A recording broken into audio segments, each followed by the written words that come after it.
एक हिंदुस्तानी लड़का दुबई नौकरी करने के लिए जाता है। जिस शेख के यहाँ गया था, उस शेख की खूबसूरत बेटी अपने सहेली से इस हिंदुस्तानी लड़के से संपर्क करा देती है। उसकी सहेली इस हिंदुस्तानी लड़के से बेपनाह मोहब्बत करने लगती है। यह लड़का भी उसकी सहेली से बेपनाह मोहब्बत करने लगता है। एक दिन उसकी सहेली इस हिंदुस्तानी लड़के के साथ जो करती है, आप सब सुन करके हैरान रह जाएंगे। नमस्कार, प्रणाम। हम अजित यादव उर्फ शेरा भाई, हमारे इस चैनल में आप सबका बहुत बहुत स्वागत है। अगर आप लोग हमारे इस चैनल को सब्सक्राइब नहीं किए हो तो आप सबसे निवेदन है, आप लोग हमारे इस चैनल को सब्सक्राइब करें, लाइक करें, कमेंट करें। कहानी अच्छी लगे तो उसको शेयर जरूर करना। बड़ी ही दिलचस्प कहानी है। इस कहानी को आप लोग पूरा सुनिएगा। हम उम्मीद करते हैं कि आप लोग पसंद करेंगे। अब कहानी शुरू होती है।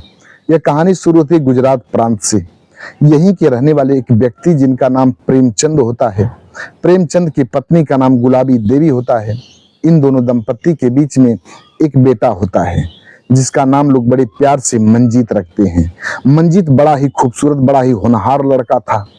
प्रेमचंद जी बड़े पढ़े लिखे व्यक्ति थे, मास्टरेट की डिग्री ले रखे थे और सरकारी नौकरी की तलाश में थे। सोचते थे कि सरकारी अध्यापक बन जाऊं और अच्छा पैसा कमाऊं। बहुत प्रयत्न करते हैं लेकिन सफलता हाथ नहीं लगती है। एक दिन की बात है, प्रेमचंद जी एक प्राइवेट स्कूल ज्वाइन कर लेते हैं। उसी में पढ़ाने का काम करने लगते हैं और अपने बच्चे मंजीत को भी उसी स्कूल में पढ़ाते थे। बच्चा पढ़ने लिखने में काफी तेज तर्राक निकलता है। प्रेमचंद जी अब जो भी पैसा कमाते थे उसमें पूरा परिवार हंसी खुशी से अपना जीवन बिताने लगता है। धीरे धीरे समय बीत रहा था। एक दिन की बात है, प्रेमचंद जी मार्केट सब्जी लाने के लिए जा रहे थे। कुछ दूरी पर जाते हैं, रास्ते में एक झाड़ी पड़ती है, रोड के बगल में झाड़ी पड़ती है। वहीं उनको एक नौनिहाल बच्चे की रोने की आवाज सुनाई देती है। तुरंत प्रेमचंद जी वहां रोड से उतरते हैं और झाड़ी की तरफ जाते हैं। देखते हैं थैली में लपटा हुआ एक नन्हा सा बालक, महज 2 से 2.5 घंटे के बीच में उसका जन्म हुआ होगा। वह बच्चा रो रहा था। अब उस बच्चे को प्रेमचंद जी उठा लेते हैं, अपने अखबार में समेट लेते हैं। वह बच्चा बेहद खूबसूरत था।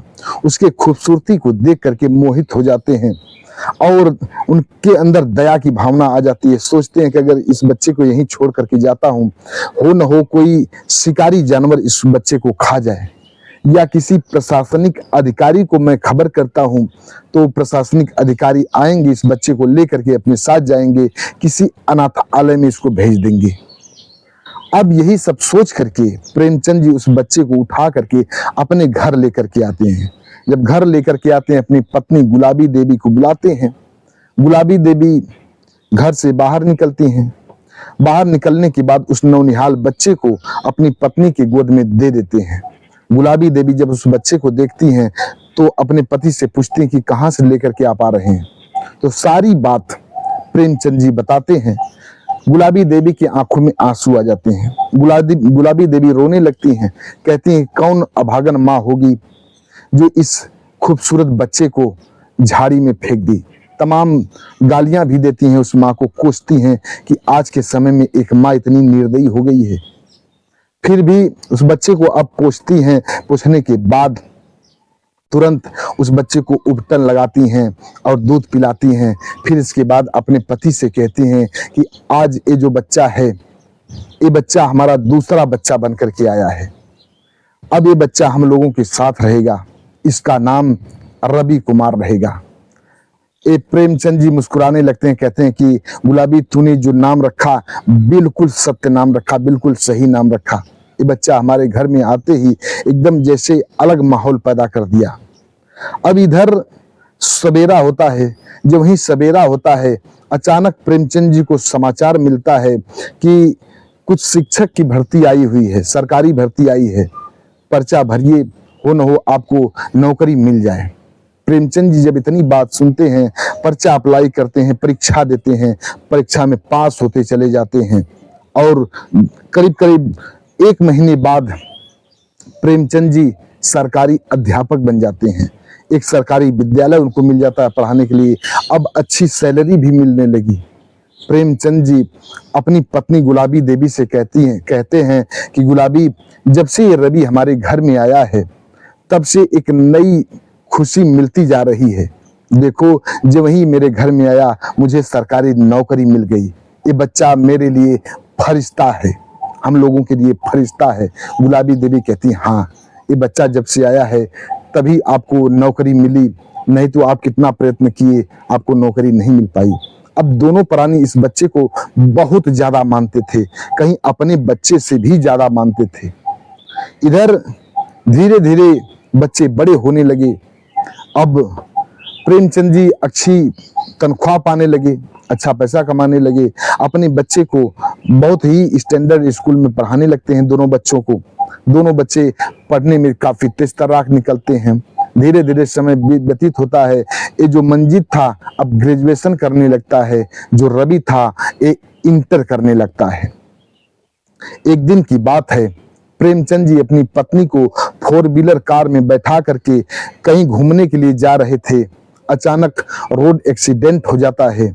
जब एक्सीडेंट हो जाता है, प्रेमचंद जी की मौत हो जाती है, पत्नी बुरी तरह से घायल हो जाती हैं। वहां के स्थानीय लोग प्रेमचंद जी की पत्नी गुलाबी देवी को उठा करके हॉस्पिटल में लेकर के लोग जाते हैं, देखते हैं उनकी नाड़ियां चल रही थी, सांसें आ रही थी, तो लोग हॉस्पिटल में एडमिट कराते हैं, भर्ती कराते हैं और प्रेमचंद जी को घर भेजते हैं।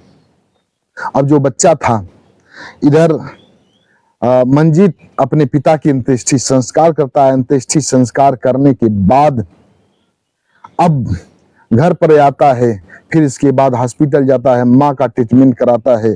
कुछ दिन बाद माँ की हालत कुछ ठीक हो जाती है। माँ की हालत ठीक हो जाती है, माँ को डिस्चार्ज करा के घर पर लेकर के आता है। जब घर पर लेकर के आता है, धीरे धीरे 1 महीने का समय बीत जाता है। एक दिन की बात है, अचानक फिर माँ की तबीयत बिगड़ती है और माँ की मौत हो जाती है, अर्थात गुलाबी देवी की मौत हो जाती है। अब मंजीत गांव घर के लोगों की मदद को लेकर के माँ की अंत्येष्टि क्रिया करने के लिए स्मशान घाट पर जाता है।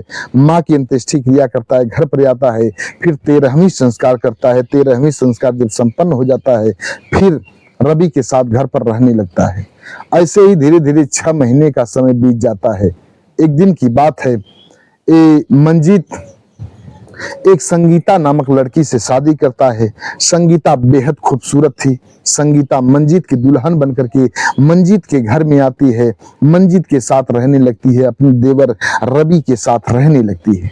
धीरे धीरे कुछ दिन और व्यतीत होता है। एक दिन की बात है, मंजीत अपनी पत्नी संगीता से सारी सच्चाई बता देता है। कहता है, ये जो रवि है मेरा सगा भाई नहीं है, इसको मेरे पिताजी एक झाड़ी से उठा करके लेकर के आए थे और इसको अपना बेटा बनाकर रखे थे।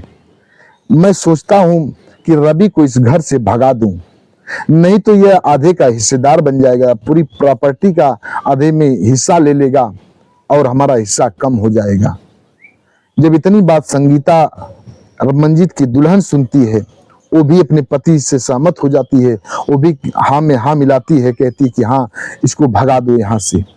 इधर बगल वाले कमरे से सारी बात रवि सुन रहा था। अब रवि सीधे अपने भाई के कमरे में प्रवेश करता है और हाथ जोड़ता, कहता कि भैया, आज माता पिताजी नहीं है और आप सौतेलापन दिखा रहे हैं। मैं आपका जितनी भी संपत्ति है, जमीन जायदाद है, उसमें हिस्सा नहीं लूंगा। मैं कुछ दिन तक यहाँ रहूंगा, फिर यहाँ से चला जाऊंगा। पिताजी का, माताजी का बहुत हम पर उपकार है, जो हमें जीवन दान देकर के इतना बड़ा लोग पाल पोस करके किए।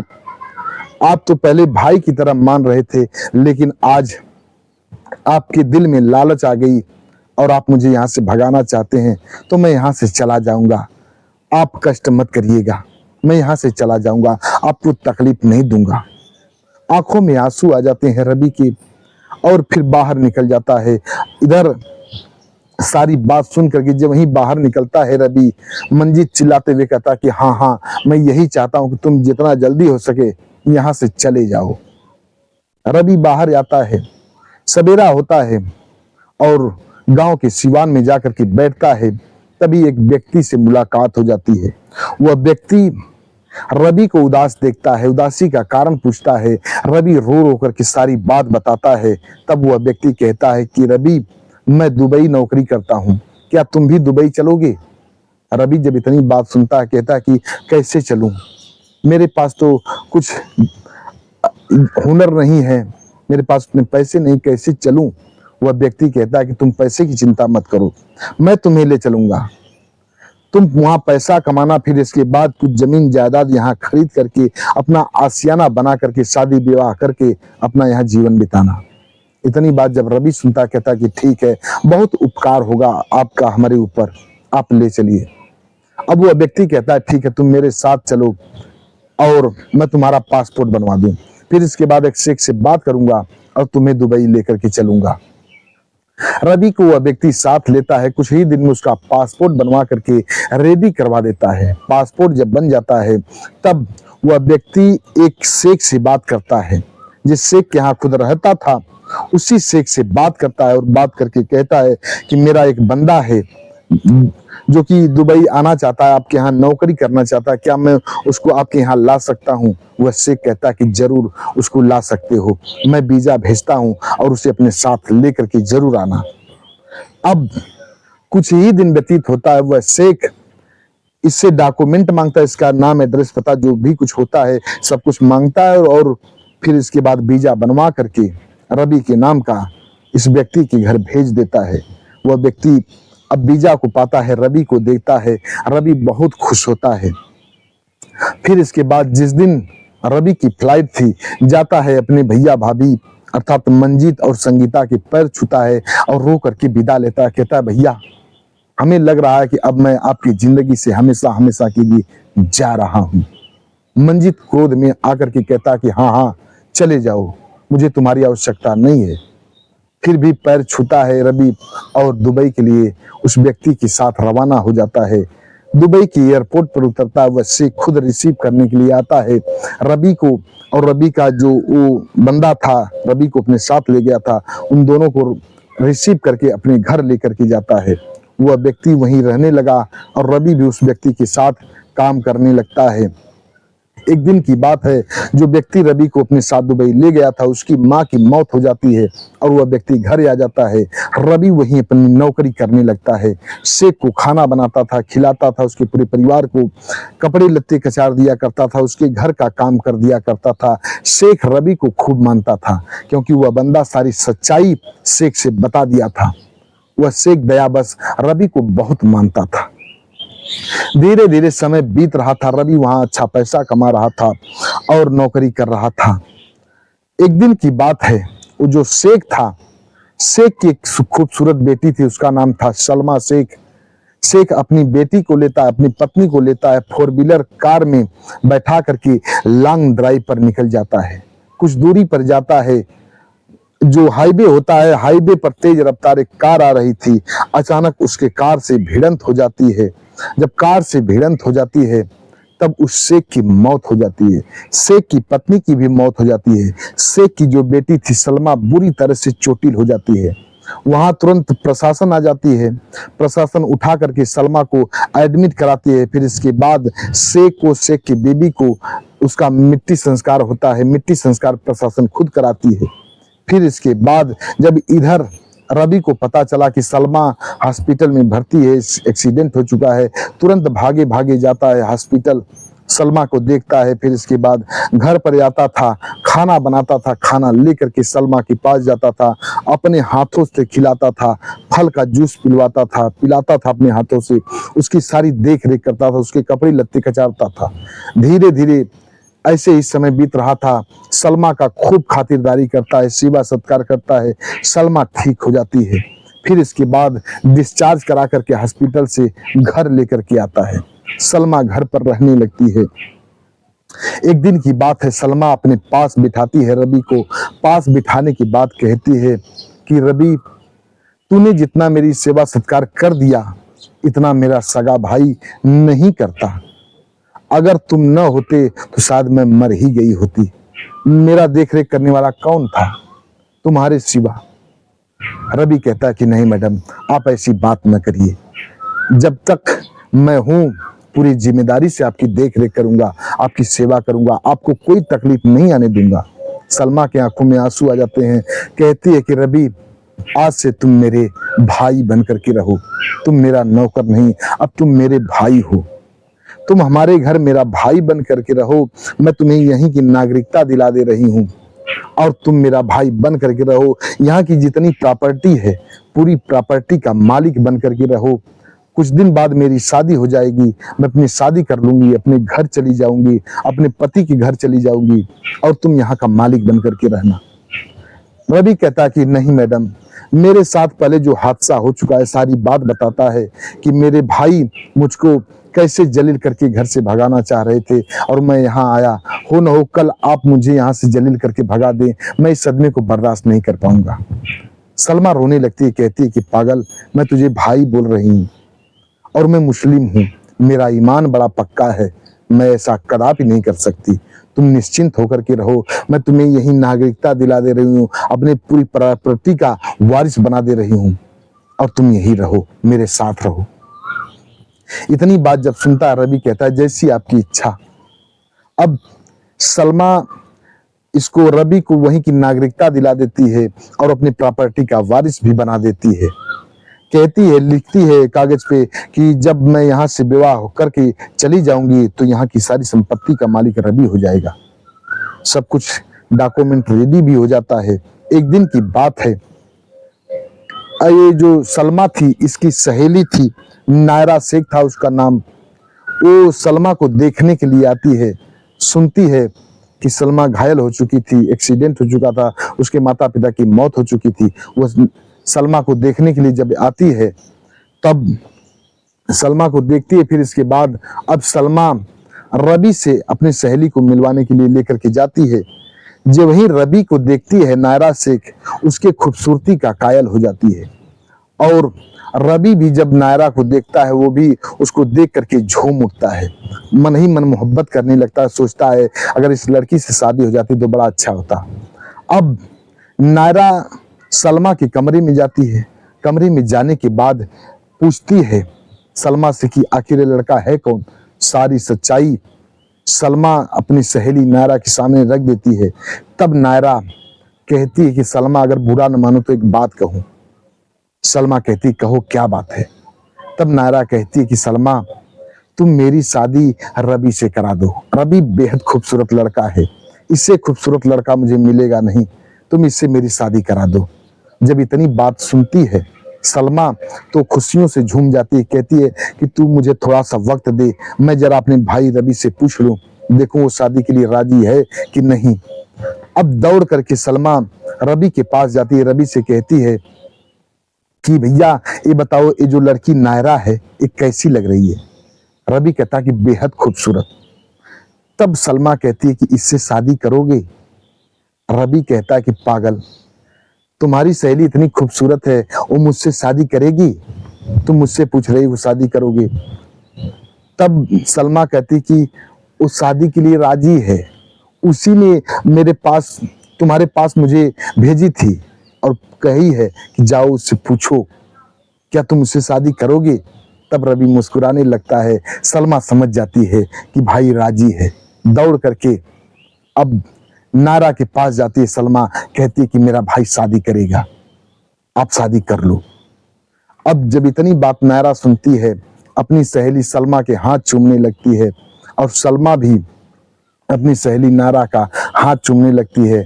अब सलमा कहती है कि अब तुम मेरी भाभी हो चुकी हो नायरा, अब तुम मेरे घर में मेरी भाभी बनकर के रहना। नायरा भी कहती है कि हाँ, अब आप मेरी ननद हो चुकी हैं, मैं आपकी भाभी हो चुकी हूँ। बहुत जल्द ही हम लोग पूरे रीति रिवाज के साथ शादी करेंगे। सलमा कुछ ही दिन बाद नायरा की शादी रवि से वहाँ के रीति रिवाज के अनुसार करा देती है। अब नायरा रवि की दुल्हन बन जाती है और सलमा की भाभी बन करके इनके घर में रहने लगती है। धीरे धीरे कुछ दिन व्यतीत होता है। एक दिन की बात है, रवि अपनी बहन सलमा की शादी एक व्यक्ति से कराता है। अब सलमा अपने पति के साथ अपने ससुराल चली जाती है। इधर रवि अपनी दुल्हन नायरा के साथ रहने लगता है और हंसी खुशी अपना जीवन बिताने लगता है। सलमा अपने पति के साथ जीवन बिताने लगती है और नायरा रवि के साथ। सभी लोग अपना जीवन बिताने लगते हैं। बस आज की कहानी इतने तक। कहानी कैसी लगी आप लोग कमेंट बॉक्स में बताइएगा। हमारे कुछ व्यूअर हैं जो कि अपना नाम लेने के लिए अपील किए हैं। एक हैं ब्रजेंद्र सिंह, ये मणिपुर के रहने वाले हैं। राव मोहम्मद यासीन, ये लाहौर पाकिस्तान के रहने वाले हैं। मधुकर ठाकरे, ये महाराष्ट्र के रहने वाले हैं। महानंद जी, ये फरीदाबाद हरियाणा के रहने वाले हैं। अनुज कुमार त्रिपाठी, ये लखनऊ उत्तर प्रदेश के रहने वाले हैं। डॉक्टर राकेश सैनी, ये बिजनौर के रहने वाले हैं। ये लोग हमारी हर कहानियों को सुनते हैं, बेहद पसंद करते हैं। लोग वीडियो में नाम लेने के लिए अपील किए थे, हमने बारी बारी से इन लोगों का नाम लिया। आप भी अपना नाम बुलवाना चाहते हैं तो कमेंट बॉक्स में अपना नाम दीजिए, एड्रेस बता दीजिए, आप सबका भी बारी बारी से नाम लिया जाएगा। कहानी कैसी लगी कमेंट बॉक्स में जरूर बताइएगा। चैनल को लाइक सब्सक्राइब जरूर करिएगा। मिलते हैं अगले एपिसोड में किसी एक नई कहानी के साथ, दिलचस्प कहानी के साथ। तब तक के लिए नमस्कार।